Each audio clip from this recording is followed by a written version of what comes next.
उत्तर प्रदेश पश्चिम राज्य द्वारा पतंजलि योगपीठ हरिद्वार के तत्वाधान में चलाए जा रहे ऑनलाइन सह योग शिक्षक प्रशिक्षण शिविर के सायंकालीन बौद्धिक सत्र के प्रथम पक्ष में आयुर्वेद सिद्धांत रहस्य विषय के साथ आप सभी का हार्दिक अभिनंदन है।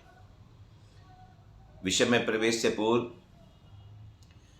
युग प्रवर्तक, युग प्रोधा, भारत की वैदिक सनातन पुरातन संस्कृति के संवाहक, प्रातः स्मरणीय, प्रातः दर्शनीय और प्रातः अनुकरणीय ऐसे परम पूज्य विश्व योग गुरु स्वामी रामदेव जी महाराज के चरणों में नमन वंदन करते हुए और आज के आयुर्वेद शिरोमणि श्रद्धेय आचार्य बालकृष्ण जी महाराज के तपस्या को आयुर्वेद के क्षेत्र में किए जा रहे उनके तप को, पुरुषार्थ को नमन वंदन करते हुए हम आज के विषय में प्रवेश करेंगे।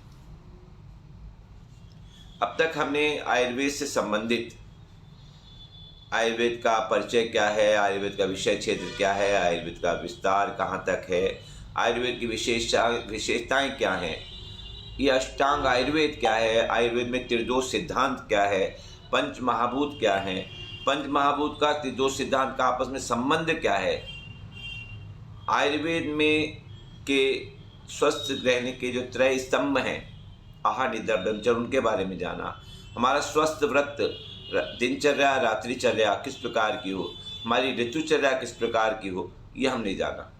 इसके बाद हमने भोजन के संबंध में अति महत्वपूर्ण तथ्य पथ्य आहार और अपथ्य आहार के बारे में जाना। इसके साथ ही हमने विरुद्ध आहार के बारे में भी जाना है। आइए हम थोड़ा सा आगे और बढ़ते हैं और कुछ ऐसे पदार्थ जिनको कहा जाता है कि वो यदि दो वस्तुएं मिलाकर खाई जाएं तो वो हितकारी संयोग कौन से हो सकते हैं,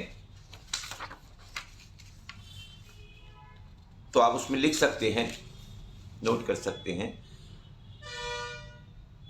पहला है उड़द। उड़द के साथ हितकारी संयोग है तक्र का और खांड का।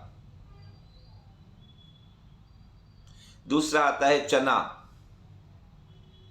चने के साथ मूली का सेवन करना। उड़द के साथ कौन सा बताए? दो, एक तक्र, छाछ, मट्ठा। तक्र कहते हैं छाछ को या मट्ठे को। अच्छा। और खांड, साथ ही चना। उड़द के साथ तक्र प्लस खांड करना है, यानी तक्र प्लस खांड और उसमें उड़द। उड़द के साथ मट्ठा और खांड, ये दोनों हितकारी संयोग हैं। इनको साथ खाने से इनका पाचन शीघ्रता से होता है। ऐसे ही चने के साथ मूली का सेवन करने से चने का पाचन शीघ्रता से हो जाता है। ऐसे ही मूंग को आंवले के साथ सेवन करने से इसका पाचन शीघ्रता से हो जाता है। ये हितकारी संयोग की श्रेणी में सब आते हैं जो आपको बताए जा रहे हैं। बहुत सी गृहिणी महिलाएं ने देखा है जो पकाकर खाते हैं। मूंग की दाल बनाते समय जो आंवला का, सूखे आंवले की उसमें कलियां डाल देते हैं, जिससे कि उसका पाचन शीघ्रता से हो जाता है और वो शरीर के लिए हितकारी संयोग है। जब अगर हम मूंग की दाल के साथ कच्चे आंवले की सब्जी बनाए तो ऐसे जी कुछ भी आंवला खाना है साथ में, चाहे पका के ताजा आंवला भी डाल सकते हैं ना, अभी ताजे आंवले आते हैं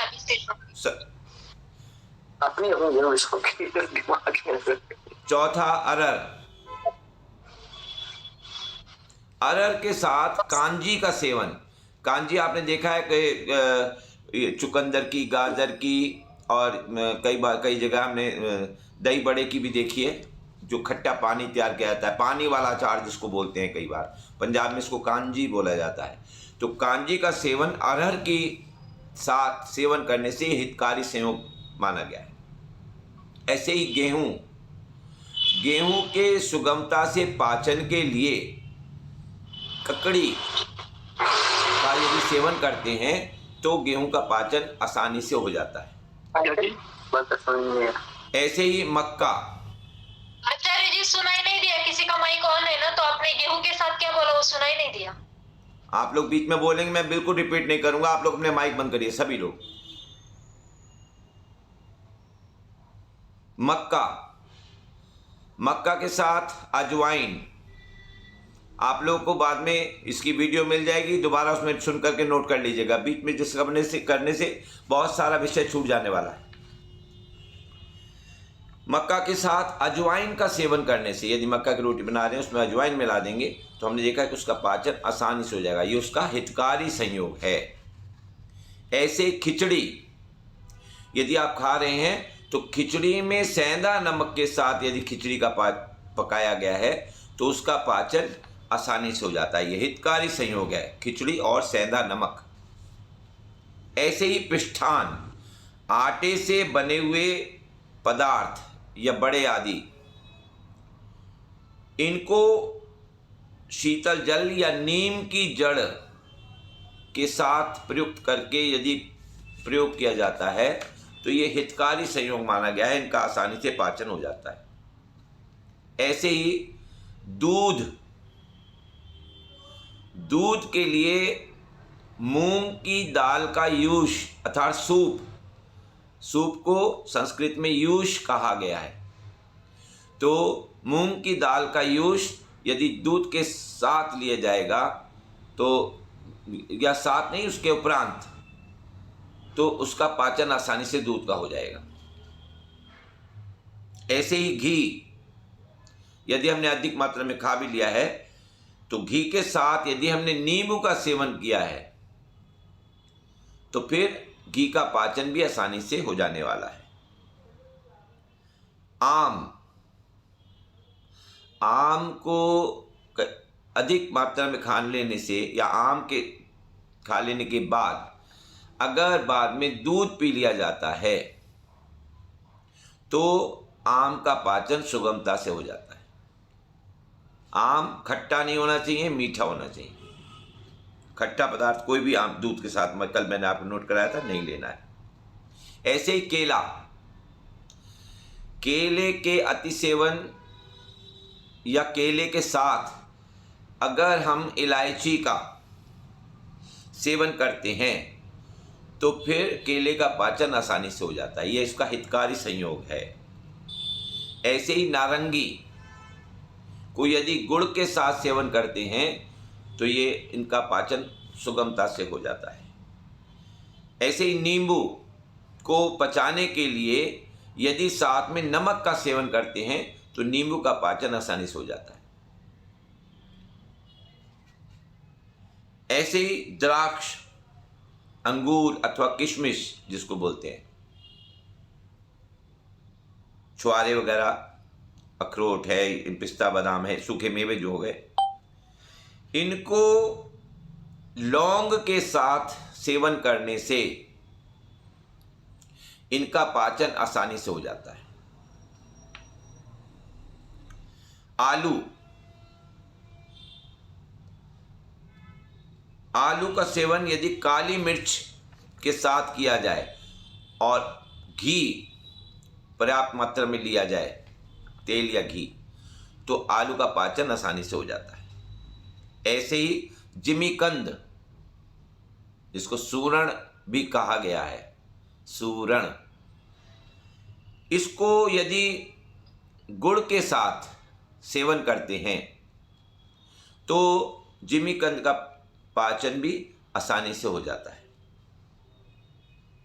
मिश्री के पाचन के लिए यदि हम सौंठ का सेवन करते हैं, सौंठ अर्थात सूखी अदरक, तो उसका ये हितकारी संयोग माना गया है। ऐसे ही गुड़ के पाचन के लिए भी सौंठ, सूखी अदरक का प्रयोग यदि करते हैं तो हमें, या नागर मोथा भी प्रयुक्त कर सकते हैं। ऐसे ही ईख, गन्ना के पाचन के लिए अदरक का साथ में किया गया सेवन ये हितकारी संयोग की श्रेणी में आता है। अब आप अगली जो सूची आप नोट कर सकते हैं वो है कि किसी पदार्थ का अति सेवन कर लेने से उत्पन्न अजीर्ण या अजीर्ण अवस्था में किसी पदार्थ के सेवन कर लेने से उसके निवारक द्रव्य कौन से हो सकते हैं। अर्थात या किसी भी अपने पदार्थ का ज़्यादा मात्रा में सेवन कर लिया है या उससे शरीर में किसी भी प्रकार का अजीर्ण है, तो उससे विरक्ति पाने के लिए, छुटकारा पाने के लिए, उससे रोग से बचने के लिए हम क्या लें। तो एक जो सूची दी गई है आयुर्वेद में वो मैं आपके सामने प्रस्तुत कर रहा हूँ।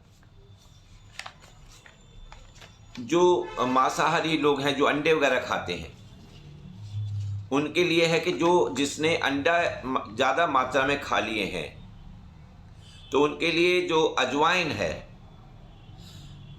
अजवाइन, हरा धनिया, हल्दी या प्याज का सेवन करके इसका पाचन किया जा सकता है। इसके अजीर्ण से उत्पन्न विकार से बचा जा सकता है।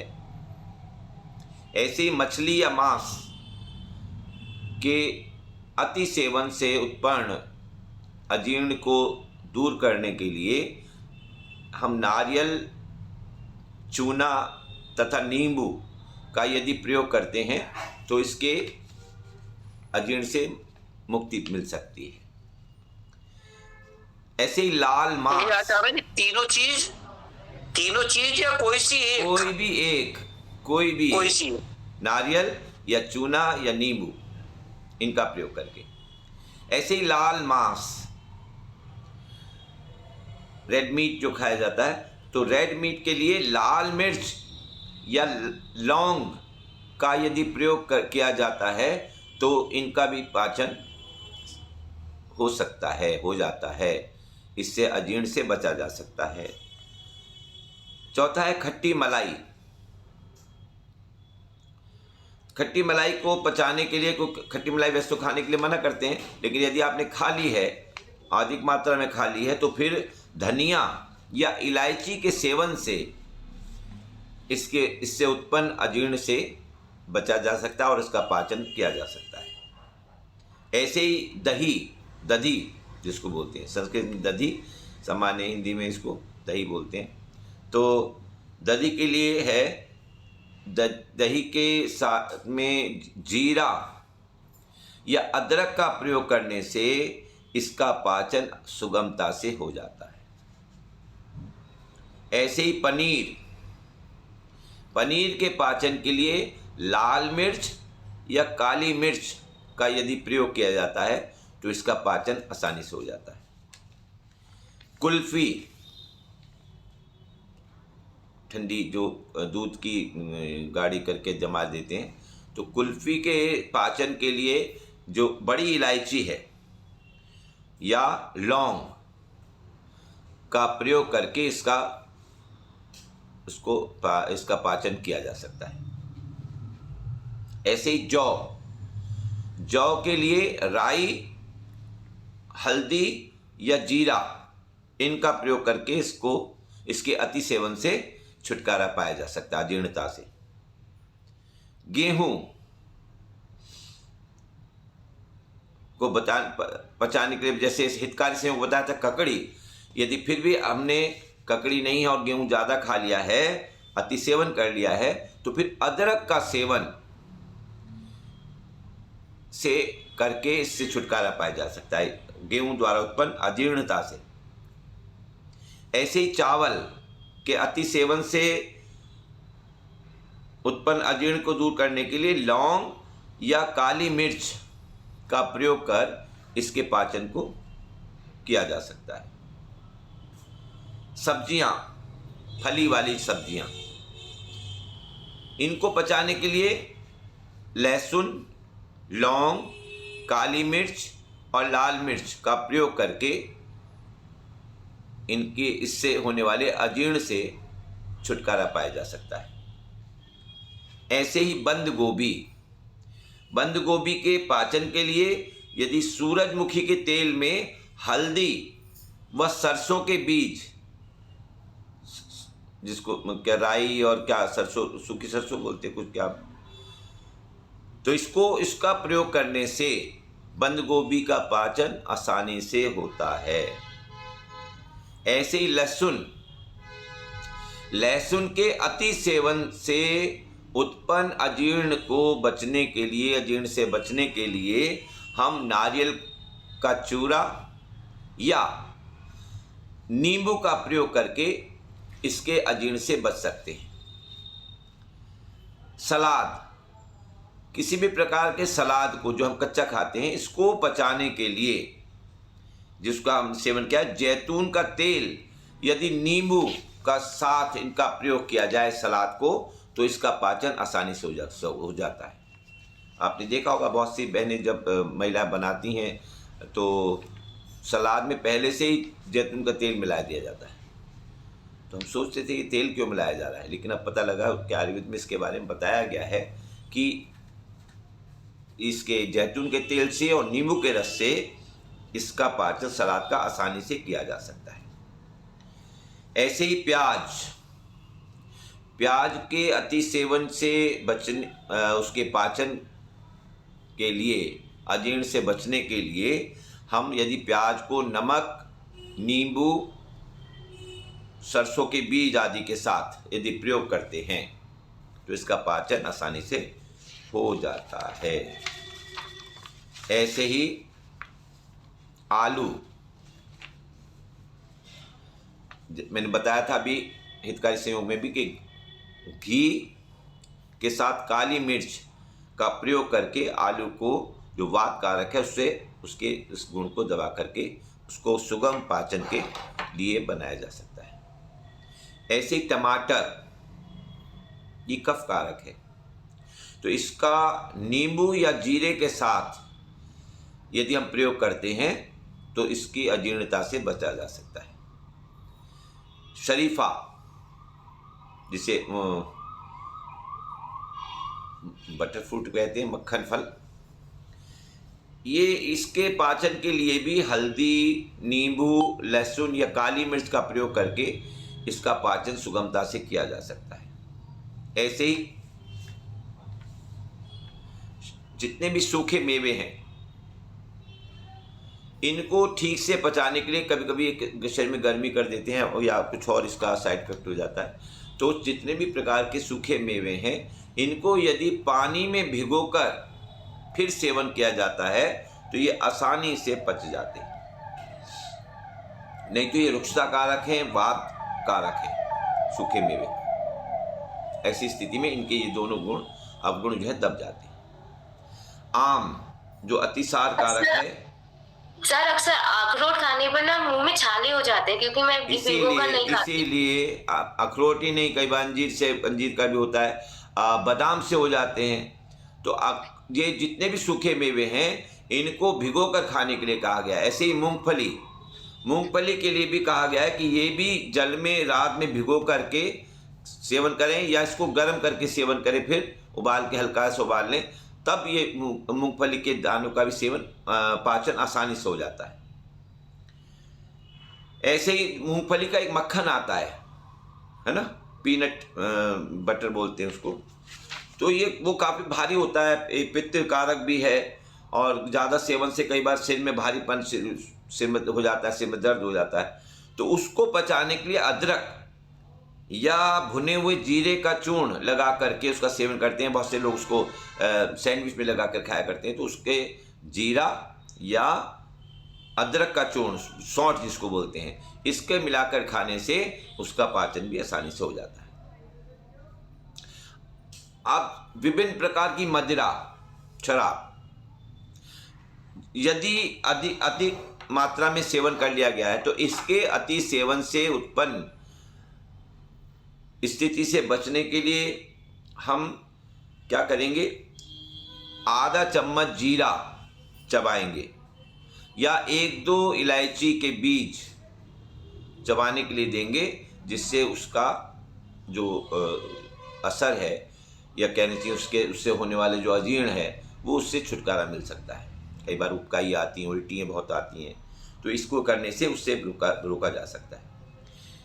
ऐसे ही अगला आता है काली चाय। बहुत सारे लोग जो सादी चाय नहीं पीते, सब ब्लैक टी पिएंगे। तो ब्लैक टी को भी पचाने के लिए, क्योंकि ब्लैक टी भी उत्तेजक है, अवसाद कारक है, डिप्रेशन में ले जाने वाली है, तो इसको भी हम अदरक के प्रयोग करेंगे, अदरक के साथ। तो ऐसी काली चाय में भी यदि अदरक के साथ प्रयोग करेंगे तो वो चाय भी हमें पच जाएगी, वो अपना जो दुष्प्रभाव है वो नहीं छोड़ेगी। ऐसे ही कॉफ़ी के लिए है कि यदि कॉफ़ी का अति सेवन कर लिया है तो जो इसका गुण है कॉफ़ी का, वो भी कैफीन की वजह से उत्तेजक है और एंग्जाइटी बढ़ाने वाला है। तो इसमें जायफल का चूर्ण या इलायची का प्रयोग करके हम कॉफ़ी से जो अजीर्णता है उससे छुटकारा पा सकते हैं। ऐसे ही यदि हमने बहुत अधिक मात्रा में चॉकलेट खा ली है, बच्चे खा लेते कई बार, तो चॉकलेट को पचाने के लिए उसके अति सेवन से जो विकार हो रहा है, जीर्णता हो रही है, उससे बचने के लिए हम इलायची या जीरा चबाने के लिए देंगे तो उससे उसका पाचन आसानी से हो जाएगा। ऐसे ही पॉपकॉर्न